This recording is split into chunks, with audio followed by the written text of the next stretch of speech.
Chancellor. We're in the temporal zone, and the legends are on the bridge. Hello, and welcome to DC Fandom. My name is Chancellor Agard, and I'm with Entertainment Weekly, and this is DC's Legends of Tomorrow panel. Stalin, Caligula, if they get out, they'll destroy the city. Okay, got any ideas, Cap? Just a lot of bad ones.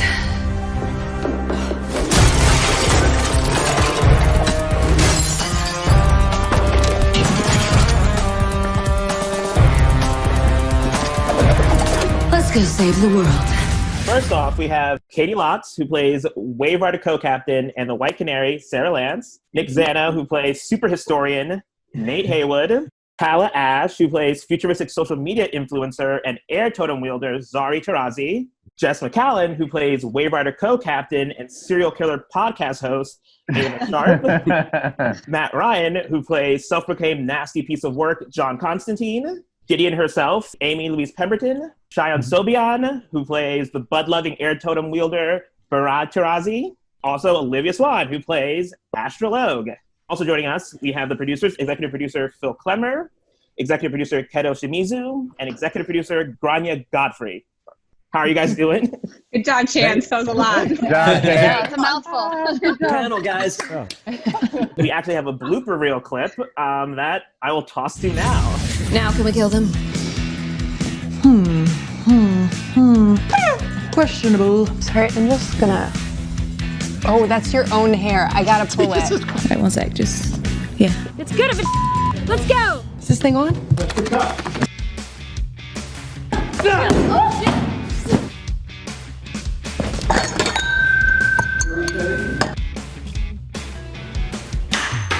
Take this. Oh.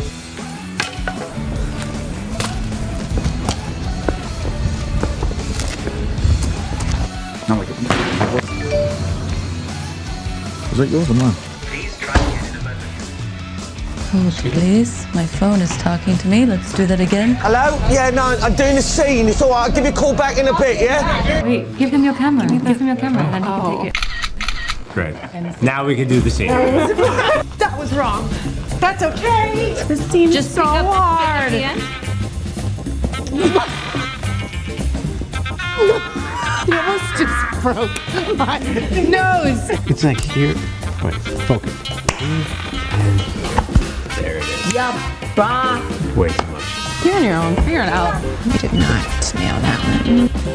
Here I am. I'm getting married. It's great. They're gonna do it.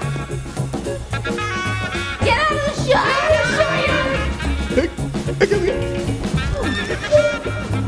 Nuggets done. Gideon, run! Save yourself! Going to hell generated a lot of anxiety. Donna, come. Stay. Oh, we're not making this next. No late night snacks for you, Gary Jr. Squared. No late night snacks for you. We're leaving.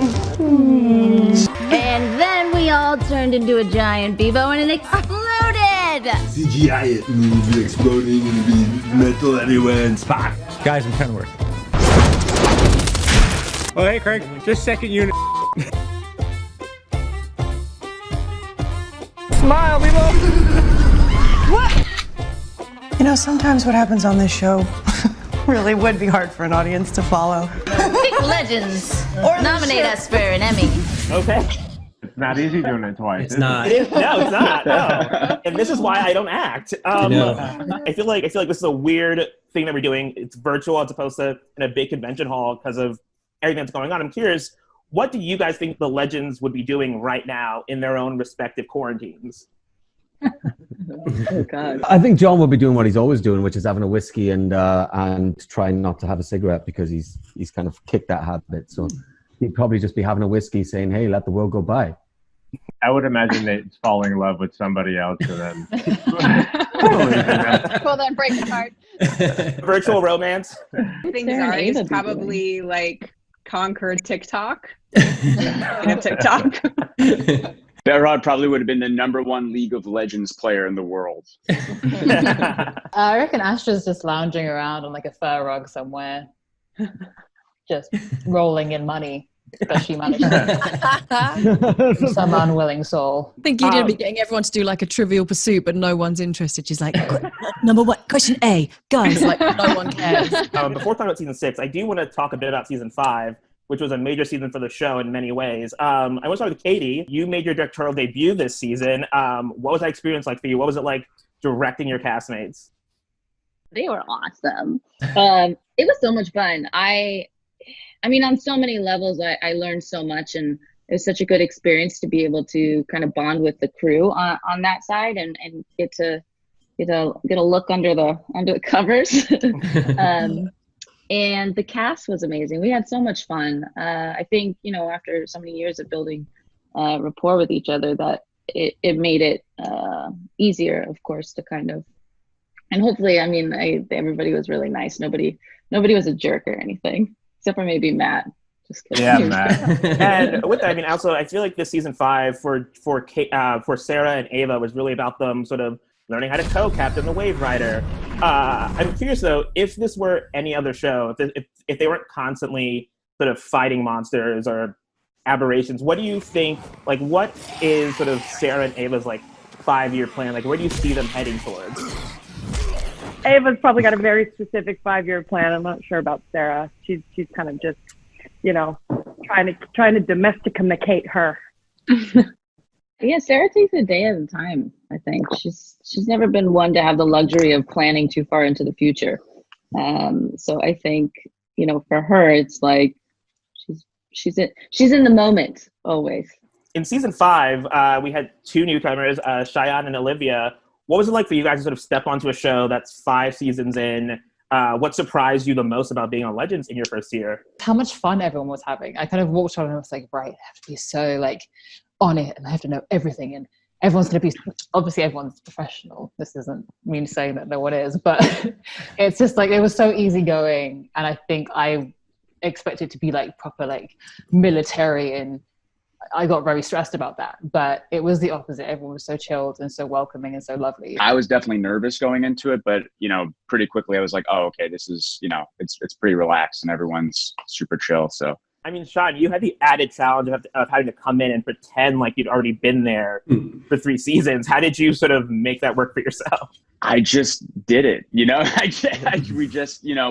I tried to chat as much as I could with everyone while, there's a lot of downtime on set, and just like get to know everybody here and there, and then, bring in what you can when we're doing this scene, and just keeping it relaxed. Well, Nick, actually, I wasn't asking you, for you and Cheyenne, I mean, did you guys, because like Nate and Barada are supposed to be best buds in this season, I mean, did you guys do anything to like build that relationship? Like, you guys talk, like, I guess, what do you guys sort of talk about their friendship? Shy and I got on quick. And like, I knew what he was coming into the same way I knew Maddie and Olivia, what they were coming into. And that's just something that's pre-established. And that's intimidating because I was a new guy on a lot of shows. So I know what it's like to walk in to not knowing everybody. Get out of your head and just be here with us.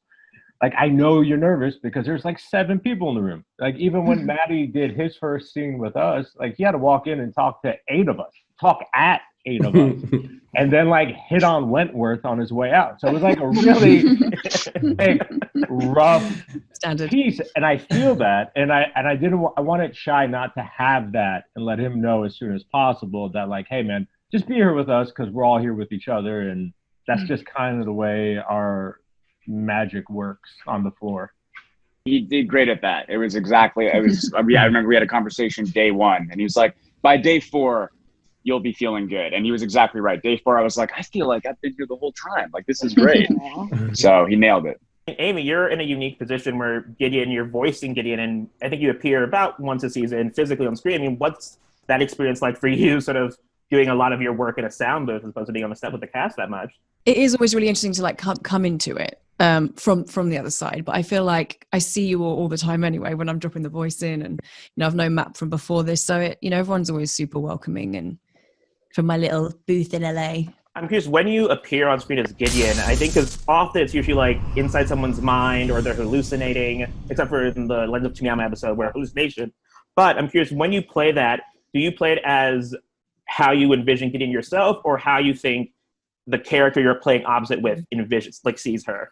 Well, I mean, especially with the last one with Gary, we played that a lot because I think he sees her quite Mary Poppins-esque, hence do and everything was like, oh no, should have just done the whole thing. But yeah, so there's definitely an element to that, and I love everything that's always written. Always love what you guys write. It's amazing. So mostly it's been that, yeah. I mean, this season you introduced a new version of Zari 2.0. And now as of the end of the season, you're continuing on as 2.0. How do you feel about sort of Zari 2.0 becoming the sort of permanent member on the Wave Rider? I honestly, I do have mixed feelings about it because I really do love both Zari 1.0 and 2.0. So yeah, I was surprised how sort of genuinely sad I was shooting that last episode, and I had these like very split personality moments where I would be like mad at my other self shooting scenes. I would like just be like really angry at 2.0 or vice versa. So yeah, I mean, it's sort of a mixed bag. I'm excited about developing 2.0 further. But yeah, it was sad. It was sad to say goodbye to 1.0. You're on the Wave Rider with Berat. I mean, what are, I guess for both you and Shai, I mean, what are you most looking forward to sort of exploring about their sibling dynamic that you didn't get a chance to do in season 5? Yeah, I mean, even though we established this brother-sister relationship, we didn't actually get so much time to get in there before he died and came back to life. So yeah, I mean, I'm sort of interested in, now that like the walls are a little bit down between the two of them, what that, I still think, I mean, I sort of hope it's going to be still a little bit antagonistic brother-sister, and I imagine the writers are going in that direction. Yeah, like some childhood stuff I think would be really interesting, like exploring like what it was like growing up together, Berat constantly being in the shadow of his older sister who just was amazing at everything. And even though mom and dad reading our room notes. Yeah. I just know I can feel it. Yeah. There was a little sister because we had Laurel on early on in the season. Yeah. So there's a little bit, but not nearly as in depth as we get to see. Just as well, like last season, when in lots of the episodes when Tala was playing 1.0 and 2.0, literally be like, okay, everybody, you can take a little break now, take 5, and she'd be like going to the thing, changing into the other one, coming back, and like literally like driving the whole day. There's a moment in the room where we were discussing, like, should we just keep them both forever? Do you remember? And then we were really having these discussions, and we're like, we're going to kill the crew. We're going to kill Tala. And there was a moment where like, love it though, guys. I do love it. I know. I'm ready, but yes, I don't want the crew or any of you to hate me. So yeah. We'll find a compromise. For the writers, can you sort of shed a bit more light on what you guys have in store for these two siblings in season 6? We have a great episode, I think it's number 2 actually, where we really get into exactly what it was like for you, Behrad, to grow up in the shadow of your sister and, having to establish sort of your own thing. And then, you're put into a time period and an undercover identity where you kind of get to do that thing. And she's the outsider, and she's the one who's flummoxed and doesn't know what's going on. And you kind of have to teach her a thing or two. And it's like, it's a really fun, opportunity for us to tell a story that is just about the sibling dynamic without the, the fraughtness of, life or death, or, which one are you, or, trying to bring someone back to life. So this is a season where we're incredibly excited about diving more into the sibling dynamic. Before we go to season 6, I have a few more questions. I mean, Matt, the season ended with Constantine getting his soul back. Good for you. How are you sort of feeling about? Great, man. I've lockdown has been the biggest blessing. I've come home. I've gathered my soul as Constantine.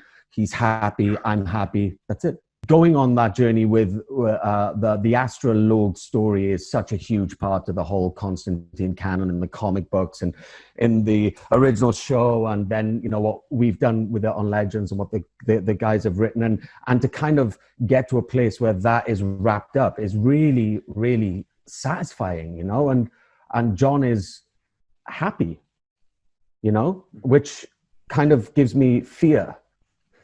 a quaking fear in my boots because, you know, how long does John stay happy for? I mean, the other thing too is like Olivia. I mean, Astra will be living with Constantine in his mansion. I mean, I guess for both Olivia and Matt, what are you both sort of looking forward to exploring about their dynamic? If you kind of put Astra and John living together peacefully, I feel like maybe isn't gonna happen. So I think that it would be really fun to see them trying to cohabitate day in, day out, which is something that is it going to be possible? I don't know. I love the idea of John being unhappy about him being happy. Season 5 featured, just off the top of my head, so many really fun and interesting episodes. Mortal Kombat, the one where we're trapped on TV, Mr. Parker's cul-de-sac. For all of you, what were some of your favorite moments from this past season? The episode where we're trapped on TV is my favorite. Yeah, I think that's mine as well. Yeah. It's an amazing episode, yeah. We all attacked that with a very happy heart, and we all like saw what it was going to look like while working to make it, and that kind of drove us through like the hard part of making that episode. It was really cool to become different characters, different universe. Like it's like for doing Star Trek, our little version of Star Trek. We had so much fun doing that. And seeing Jess, you know, with the ears, and Katie doing, you know, William Shatner. I mean, I think like there were moments, weren't there, Nick, when we were sitting in the trailer and we were like, this is the most bonkers, ambitious episode that has ever been done on the show. It was great to kind of to pull it off and really good fun. It should be noted William Shatner tweeted Katie after that episode aired. Really? Did he? Yeah, he did. No way. Get some harsh Yeah, it was criticism of my impersonations. Guggenheim directed that episode, and I remember on the day being like, okay, we were doing a little Spock Shatner throwback fun. Okay, we'll do like a little Sarah and, you know, Ava as Spock and Shatner. And Mark kept pushing us to do in rehearsal, like more. I want the cadence more. And Katie and I were like ran before the take and just started YouTube deep character study, like YouTube Googling how William Shatner talks and like how to do the cadence and how to do more. Like I lowered my register and my voice. I mean, it was insane. It was ridiculous. Season 5 ended with Sarah being getting abducted by aliens. The writers, what's in store for Sarah in season 6? Well, I don't know if we want to spoil too much, but I'll say with Sarah away, it's like the kids kind of go crazy. I feel like Sarah's kind of one of the grounding influences on the show. The other might be Zari 1.0, but because she's in a totem, everyone's going a little bonkers in her absence. So we really looked at this season in terms of what would it do to people to have Sarah missing. Yeah, and I think, you know, Ava obviously would be a worthy replacement, but she obviously takes Sarah's absence the hardest, and she starts to, you know, get a little bit frayed around the edges as well. So it leaves a bit of a power vacuum, which, you know, unlikely people have to step up to fill. Don't worry, we're not losing Sarah from this story. We will be tracking her adventure, even as she is separated from the team. This show is such an ensemble show. I mean, what has it been like for you guys to sort of write these episodes when you have one of the lead characters completely separate from the rest of the cast? How's it been like writing those stories and breaking those stories and finding that balance? I mean, it's useful when we can just focus on a single character or a pair of characters. I mean, the trouble we get into is when we want to try to tell too many stories at once. And so like every season we kind of resolve to like pare it down and to try to simplify things. Believe it or not, like simplicity is really kind of like a luxury on a show like ours that is so crazy and complicated. It's nice to slow down once in a while. And to, you know, to realize like, okay, yes, we'll get to that story eventually, but like right now, let's just try to focus on something that's, you know, a little more manageable in scale. I think we're also, as a room, really proud of how much joy this show can bring. And especially right now, it feels like everyone needs to see this show. So it's fun to feel like we have a real purpose right now. I feel like the writers on this show are very close. What has it been like having to break a season via Zoom and not being in the physical room together? We all really miss each other, but especially in the early months of the pandemic when there was so much uncertainty and so many questions, it actually was a really great sort of grounding daily activity to have to check in with each other and to see each other's faces. This is going to be a season that will hopefully bring a lot of joy and hope to people who watch it. Mm-hmm. And the season, I know we're also getting a new legend this season. What can you guys tease about this new character that's coming on the Wave Rider? She is a young Latinx woman from Texas who was kidnapped by aliens and is kind of got a thirst for vengeance. And so she's going to come up this ship, and she's not going to be the lovable losers that we normally have. She's going to be someone who is pretty tough and gives it to the other legends, and they're going to all have to react to her. And I think it's going to throw them off their feet a little bit. If everyone joins the ship and is our best friends immediately, I mean, where's the story there? Like, you gotta earn that. You gotta earn your spot in the family, There's a reason that so many characters have taken these kind of drastic turns. I mean, Jess came in as the straight woman at the Time Bureau, and then we realized, like, oh my God, we've got like Lucille Ball, like she could do comedy. So like, why are we making her do the serious stuff? And this season's about aliens, and aliens are well-tried territory, both in the Arrowverse, also on TV. I mean, how are you guys trying to put your own spin on that? What does this season look like? How do aliens sort of change the game for the show, I guess, and challenge the theme in a different way? Yeah, I mean, every season we try to go bigger and zanier, which is also interesting this season with, trying to be safe and film during possible quarantines. But I feel like if any show can do it, the Legends can do it. Yeah, we're trying to really lean into some genres, like alien genres, which is, that's not, Supergirl does their own version of aliens, and we're really trying to make it feel and look different. We're really, putting our own stamp on it. Nate has endured just tons of loss over his few scenes on the show. His great-grandfather, his father, Amaya, Zari 1.0, Ray.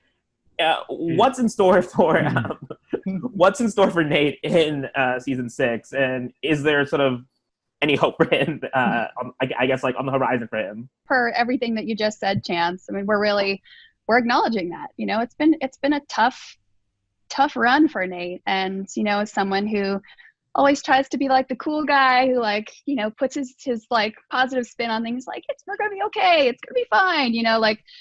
It's getting harder and harder for him to do that. Well, now it's time to move on to the true or false question/game. I'll read a statement, and you guys need to tell me if it's true or false. The first round is our Wave Rider round. First question: we have physically seen the character of Gideon 3 times over the course of the series. True or false? It's once every season. Once over the season, yes. So it's false. So yeah, Amy, you'd know this one. I was like, how many have I read? Oh yeah. Yes, actually 4 times. So next one, Neil McDonough, who played Damien Dark, once disappeared from set to coach his kid's soccer game. True or false? True. True.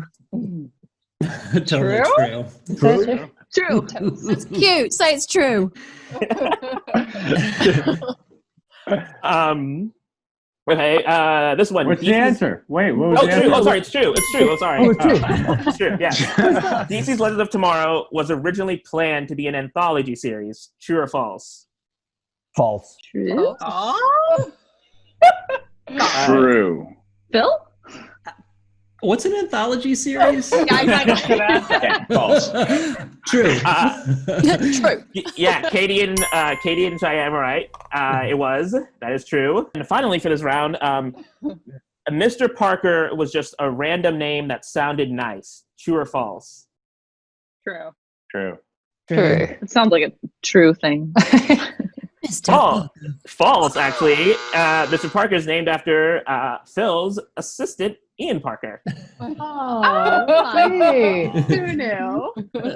Did Matt Just say how much we all love the guy who played Mr. Parker. He's just my like the most. goodness. Oh, brilliant. It's just like He's so great. For season 1, the only British legend that wears a trench coat is John Constantine. True or false?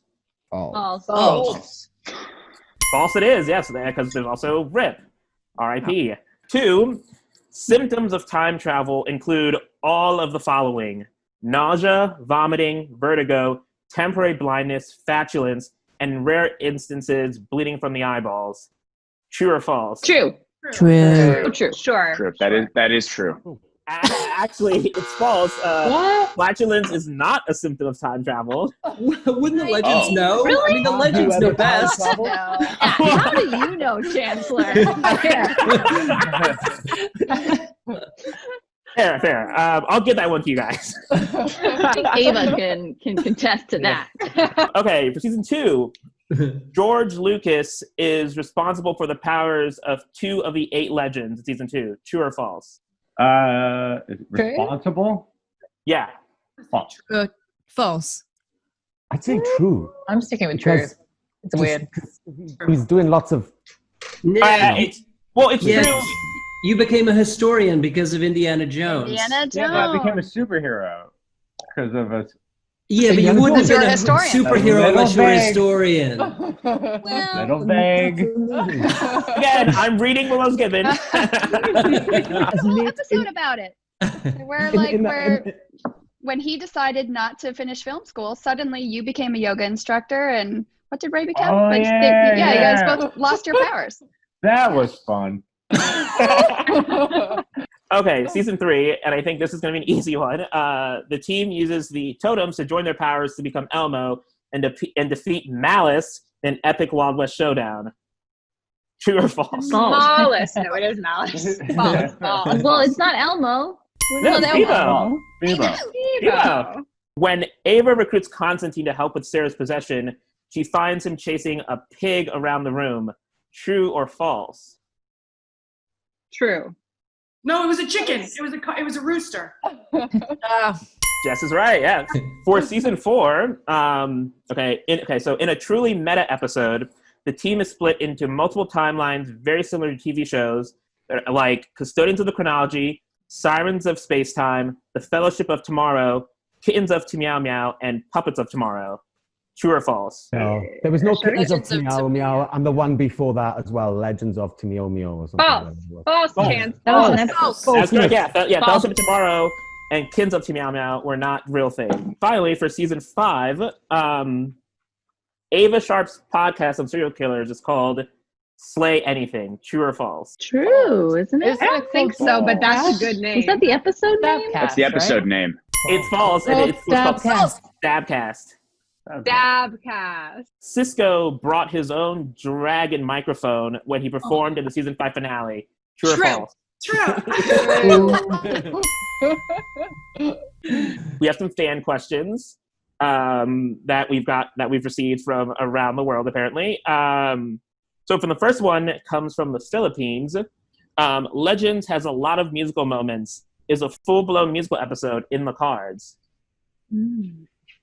Yeah, why not? Anything's Yeah. in the cards. We'll literally do anything.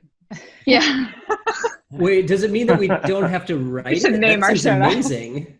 Like if we don't No, have you to, still have to write just a bunch stuff. You of have to write little songs. interstitial. No, you gotta have some interstitial things that then turn into songs. Remember? That It's seems like a lot of work. Yeah, like recitative, like speak Yeah. singing. Next question comes from Argentina for the cast, and I guess for the writers as well. How has DC's Legends of Tomorrow changed your lives? I was an overnight success. I went from a nobody to a somebody. I flew first class for the first time. I got to meet all these incredible people. I got to meet Brandon. I told him the first day I worked with him, I was 12 years old when I saw Superman Returns, and now I'm here with you doing to see it. It's crazy. For me, it's like this is what's kept me playing Constantine and being able to explore that character in ways that I never thought I would ever. Being together and doing these insane things allows me appreciation for the opportunity that I know is on the clock, like everything is on TV. And I just sort of I've never been in a position to where I've been aware of how special it is in real time. This strange time that we're all going through, not to speak for you guys, but I think I love our show, but I miss our show so intensely right now. And I really hope I never take it for granted, but this time has really really made me appreciate it and really made me miss what we've built, really, because it doesn't happen. It takes time, I think, and it takes the right group of people, which like miraculously are assembled, season after season. It makes you so grateful that we have professionals that like care so much about this show that they're willing to push themselves every episode, as if it's the last. It really is precious. And final question for the writers: what ideas have you had that have been abandoned for one reason or another in terms of like storylines for the show? We always wanted to get Katie to breakdance, like in the 80s. Yeah. And we've never done that. We're always just trying to crack each other up, and sometimes we get a little too outlandish. So sometimes we have to be reined back. I think that's all the time we have. Thank you all for joining us for this. It's been really fun. For everyone watching, please remember that DC's Legend of Tomorrow, the complete 6th season, is available now on digital and drops on DVD and Blu-ray on September 22nd. And Legend of Tomorrow will be back for season 6 in mid-season 2021. Thank you guys.